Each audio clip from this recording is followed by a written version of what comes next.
I was actually referred to the program in high school. So when I moved up here, I had got into like I was like not going to school as a freshman in high school, and I thought it was cool. And like I said, people make mistakes, and so at that point when I got in trouble, I was like, well, I really don't want to get in trouble, but at this point I'm a freshman, so I don't really know what trouble is, and I've never been in trouble prior to. And so the actual ERO, he approached me. He was like, "Hey, I have an opportunity for you of a lifetime. You aren't a trouble kid.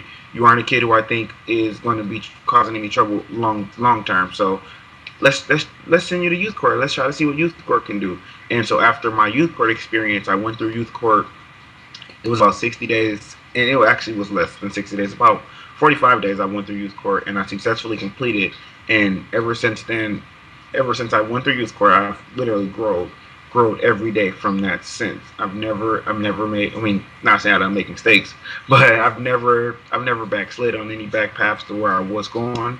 I've never thought about keep doing anything that I was doing as a youth, and it's just made me better. That was my bridge right there, and I actually crossed that bridge. It really made me. It kind of opened up my eyes when I actually went through the actual youth court. There was a lot of different things. There were mentors. There were guys who were just willing to help that were not mentors. There were community leaders that were just willing to participate by any means necessary, and they weren't actually getting paid for it.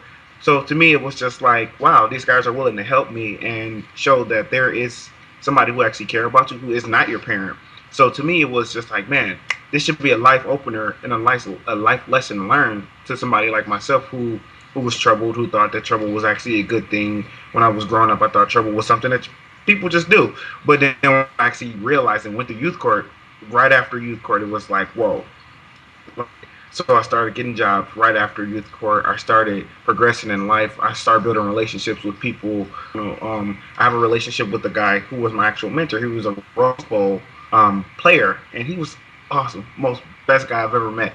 And we have a relationship now to this day, and it's like we're brothers. It's like we're brothers.